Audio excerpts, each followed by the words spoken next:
plush CSC television studios. Call for your free guided tour. It's Prime Time with George Dorunda. Tonight, Mike SKWIRA's Crimson Brass, more animals at Southwick'S Zoo, plus Reflection. So get ready for the most entertaining show on television.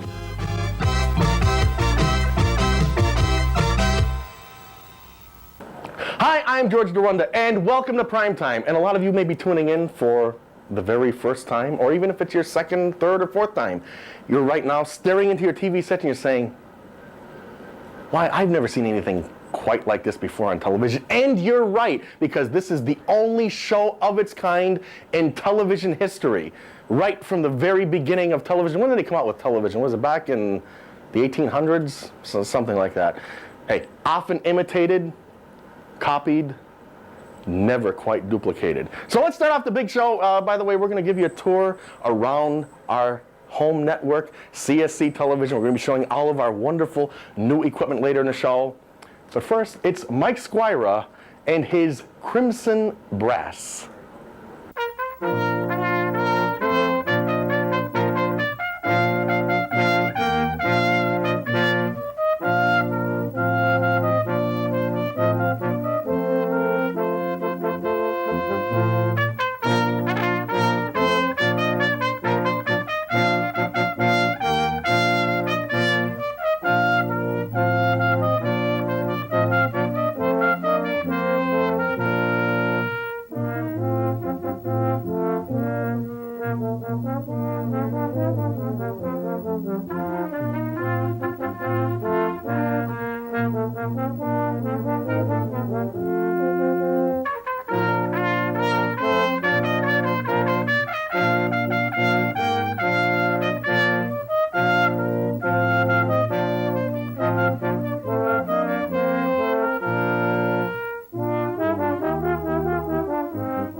Well, Mike, that sounded great, and welcome to the big program. Now, how long has this group been together? It's January of 1992. And this is a welcome change. I don't think there's another group of its type in the area. Yeah, the only one I've heard of is there's one at Minnetonka Regional, and that's it. And I don't really think are doing as much as we are. And how did you come up with this concept? Well, I think it was like 3 years ago, I saw a video at my trumpet teacher's house. And who was your trumpet teacher? Al Noble. Al Noble, famous Jimmy Sturr, Grammy Award winning Al Noble. Right. And I watched the video, and I really was intrigued with the sound. So then I went out and I bought some You mean CDs the Jimmy Sturr video didn't impress you as much? I hate to say it, but no, it didn't really. So I went out and bought some CDs of it, and there was a brass conference last December, well, December of '92, and I went and bought the music and got the group together, and here we are today. I mean, that's all there was to it. I mean, I had the dream. I felt like doing it. We went and got the music, and that's it. This is a dream come true. Kinda, yeah. Now at the point where we are, yeah, it really is. You know, they've done a lot for me. They've worked really hard, and we have a very good selection of music now. And now, what is your official position with the group? I noticed you weren't actually playing, or performing, as we say here on Primetime. Yeah. Well, at first I wanted to perform, but then as the time went on, I liked exactly working with the group as far as music, you know, and teaching them, basically teaching them, being an instructor type, because I really wouldn't call myself a director, because I don't have the musical background really to be quote-unquote a director. So basically an instructor would be my title. Then You're- kind of you're- are- title you're their- slash manager. Manager. I guess. So as manager slash business agent, you get all the money. No, we've played a few gigs, and I mean, a couple weddings, and you know, we've played at the mall and stuff. And basically, you know, as it comes in, I just divide it basically evenly, and sometimes, you know, depending on who plays what and who plays longer, you know, I adjust it by that. But that's, you know, it's a group thing. You know, we decide how that's going to go. So you've already done several professional engagements. Yeah. What kind of church gigs do you do? Well, we've done weddings, and we've done just Holy Day of Obligations. We've done Easter, and we've also done Midnight Mass at St. Stan's, and Christmas Day. We've played at Mass, so kind of just a little bit of everything, really. Now, is this a major career move for you? Do you see yourself doing this many years in the future? Well, I don't know. As of right now, I think I like it where it is. Because I originally was going to go to school for music, but then again, I was kind of good in science and engineering, so I kind of went that way. But this is kind of my, I guess you could say, pastime, kind of. You know, I enjoy doing this a lot, and I like working with the group and the instruments and the sound, and I mean, I love music in general. But you know, I mean, if this keeps up and keeps going and it turns into something, I'll definitely stick with it. But if it doesn't, I mean, I'll just start another one somewhere else. Well, as a career, the entertainment business is not the easiest business. No. Having my father who was in it, I found that it's not. I don't think something that I'd really want to do unless it happened easily. I'm definitely not going to work hard to get it to the point of it being. Well, I don't think anything serious. comes that easily. Yeah. So. And where do most of these performers come from? Well, I have two are from West Springfield, East Side High, a trombone player and trumpet player. Mm-hmm. There's three from Comp, the trumpet player also, a French horn player, and the tuba player, and one's from Chicopee High, and that's our second trumpet player. Is it difficult getting them together for rehearsals? The rehearsals are kind of a pain because they're all different ages. So we have one that's kind of limited as far as time for rehearsals, and then there's a couple that work, so that kind of makes it a little bit hard.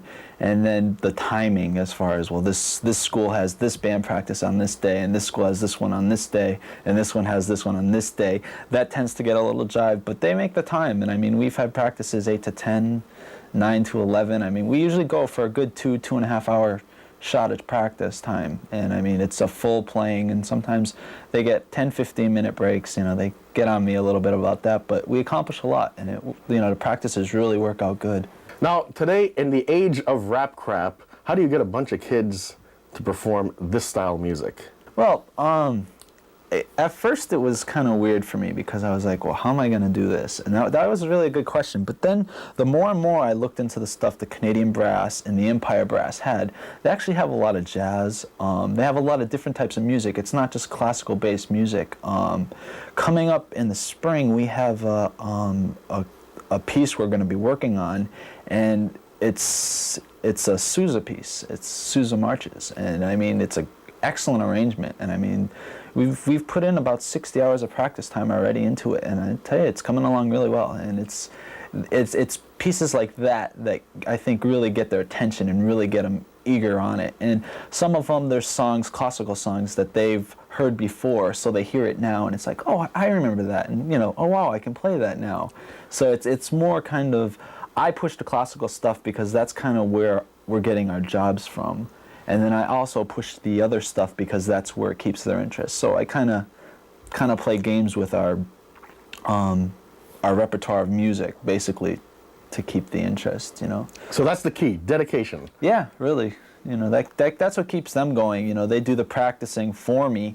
They do their practicing on their own, and basically they kind of sit with me and play the classical stuff for me, and they do a really nice job on it, and I kind of go along with them because I'm also into the other stuff that we play.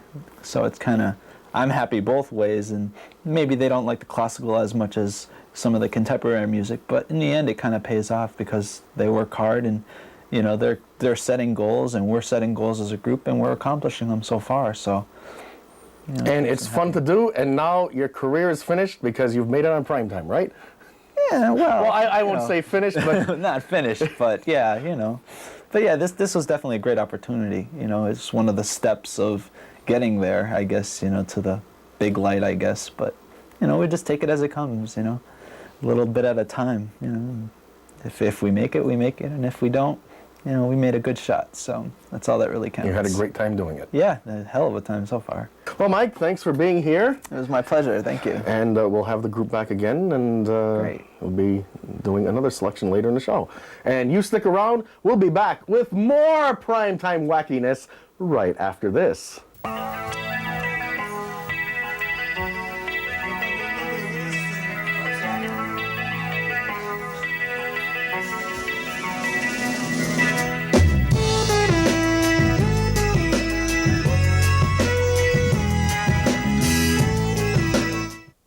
Next, we have the stress test. Make sure the machine is operating. How do you feel about traffic jams? Good. Root canal. I love that sound. The IRS. Oh, dear. Maybe he didn't understand the question. The IRS offers free refund information and workshops, free publications, and a toll-free hotline to make tax preparation a lot less taxing.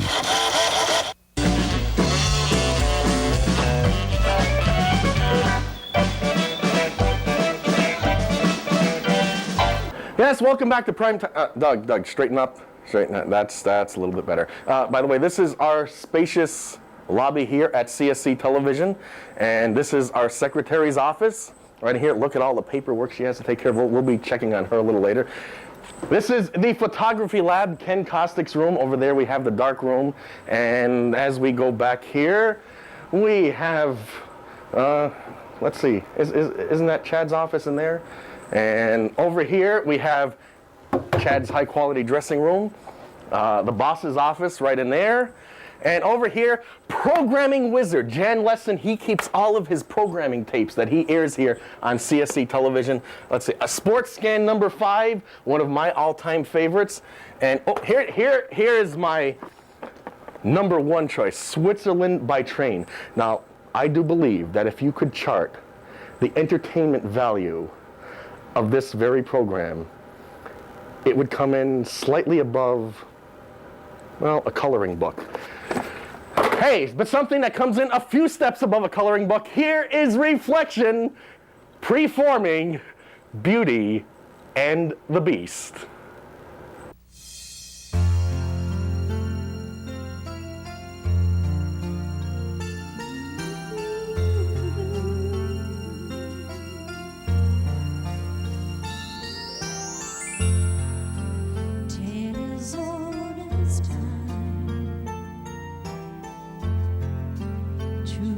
As it can be, barely even friends, then somebody bends unexpectedly. Just a little change,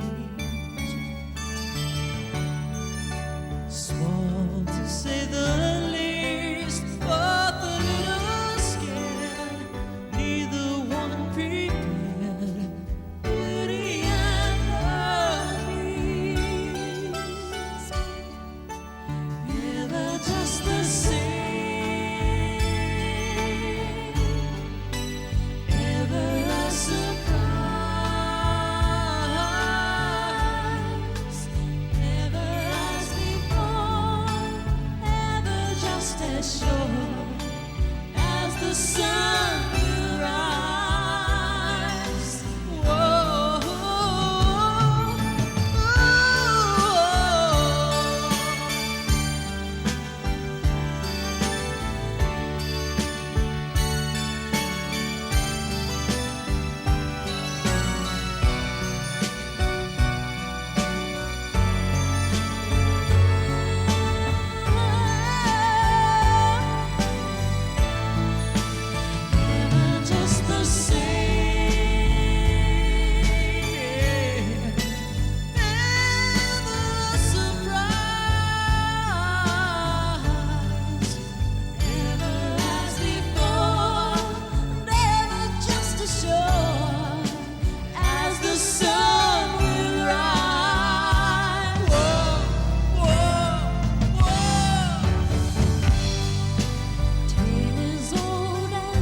rising in the east. Tale as old as time, song as old as rhyme. Beauty and the Beast. Tale as old as time, song as old as rhyme. Beauty and the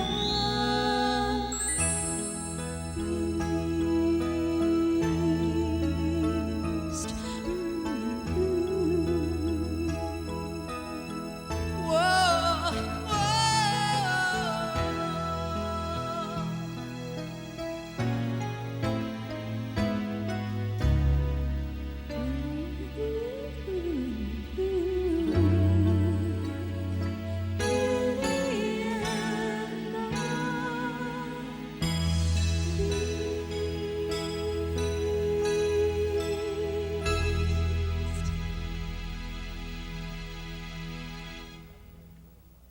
Yes, Beauty and the Beast, that is one of my all-time favorites. I think actually I did my best on that particular selection. And this is our secretary, Jan Bernard, our production secretary here at CSC-TV. Look at all her paperwork that she has to deal with, and she deals with loading up the programming tapes, has to learn how to use her new phone here, and hey, so much work. She's a human working dynamo. That's all I can say. The best secretary anybody could ever want to have. And hey, we'll be back with more primetime fun and the Southwick Zoo right after this.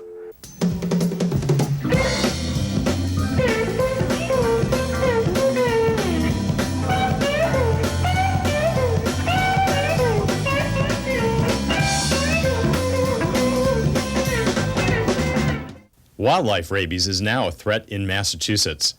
Avoid contact with wild animals. Let wild things be wild. Pets can also become infected and bring this deadly disease into your home. By vaccinating your cats and dogs, you protect yourself and your family.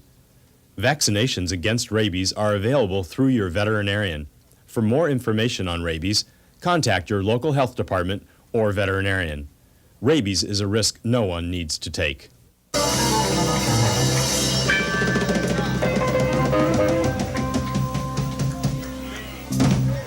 Good evening, everyone, and welcome back to New Dimensions. Doug, this is absolutely the worst idea you've ever had in your life. New Dimensions. Anyway, this is New Dimensions. This is the set. This is where Chad Matthews Nentwig does his show here at CSC Television. Here are his monitors back here. This is his phony TV desk and his phony TV chair. And let's see what he has in his desk here. One of his old hair pieces. We have that thing here. And he left his makeup. Let's see, CoverGirl clarifying makeup. Acne fighting formula right here. And let's see, this is some other makeup kit of his. This is his powder and rouge and his little telephone. And well, hey, we've had too much fun here at Chad's set. So let's head out to Southwick Zoo with our very good friend, DWAYNE. Don't ever do this again to me, Doug. Well, DWAYNE, tell us about these rhinos. Well, these are white rhinos. They're from Africa. They're pretty rare, but Why are they called white rhinos? why? They don't look white. No, it has to do with the way their mouths are. For the Latin name, and they somehow get the name white out of that. And are they friendly sorts?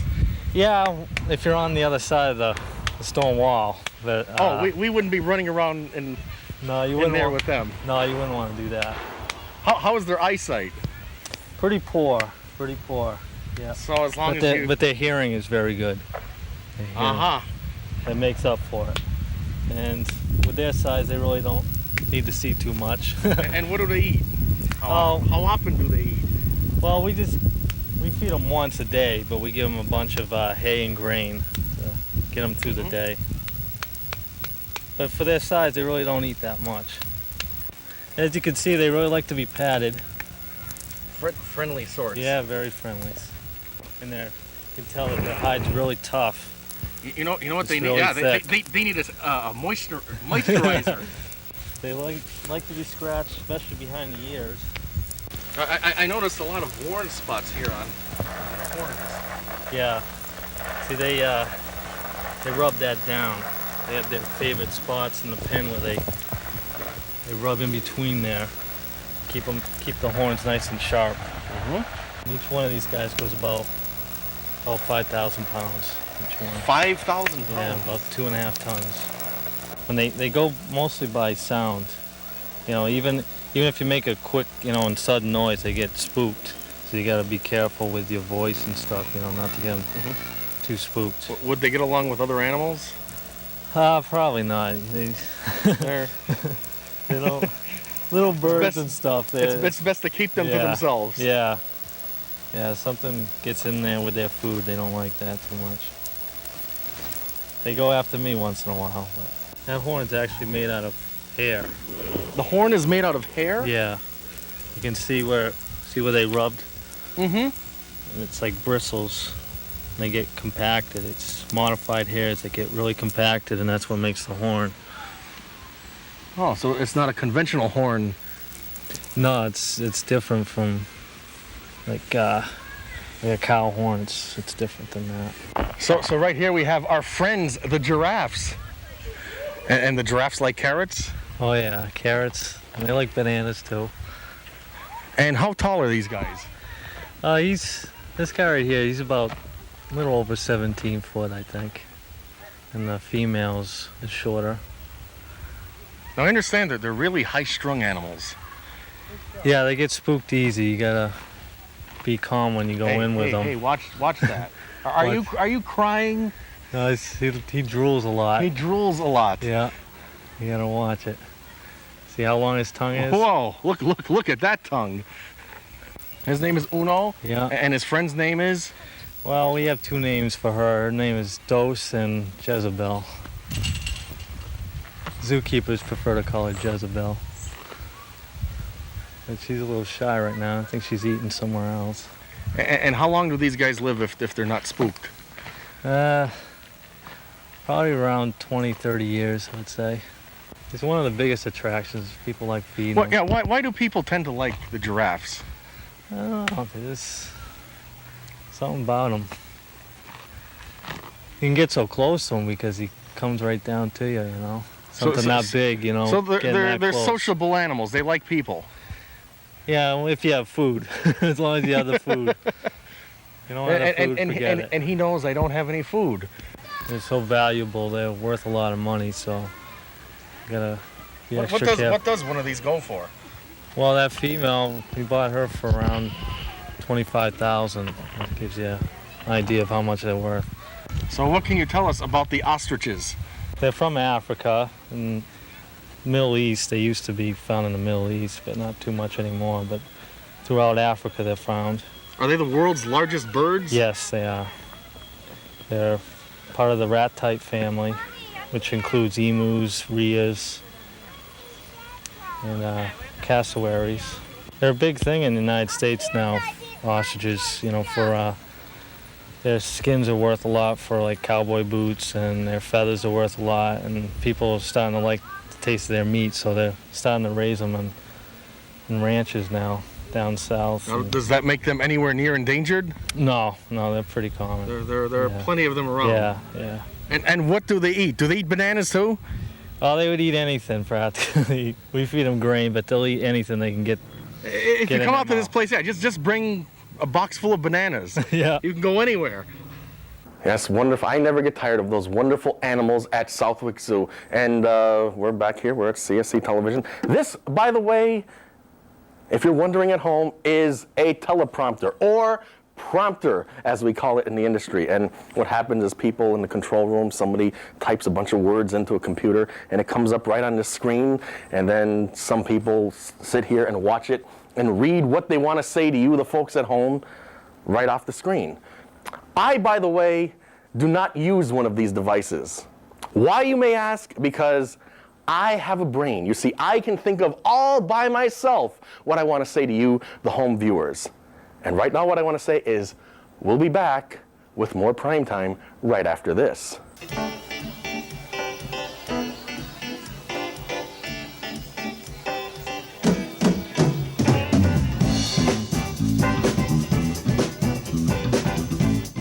Did you ever hear the story of Dr. Jekyll and Mr. Hyde? There was this fellow who experimented by taking dangerous chemicals into his system. His perilous venture caused him to change into something horrible and frightening. He became a creature even his own mother couldn't recognize. Don't wait until a Dr. Jekyll and Mr. Hyde shows up in your house. Get help now from the people at Habilitat, a place of change.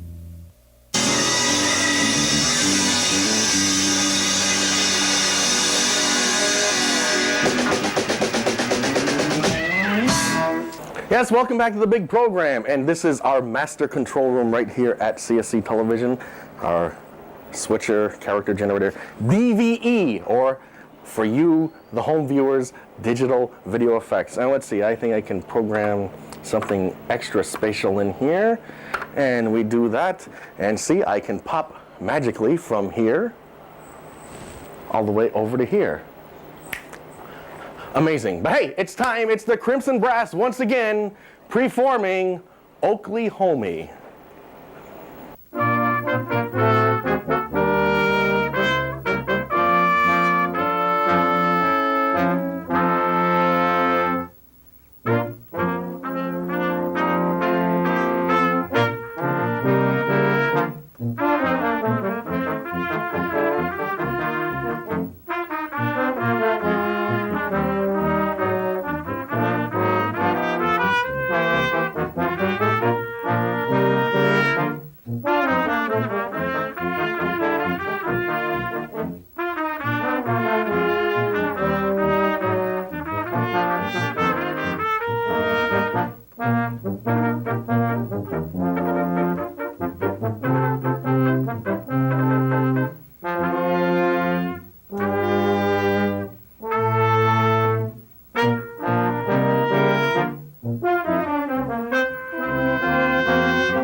Well, it's time to shut down for another night here on Prime Time. I'm at the controls. I can now rule the world. Good night, everyone.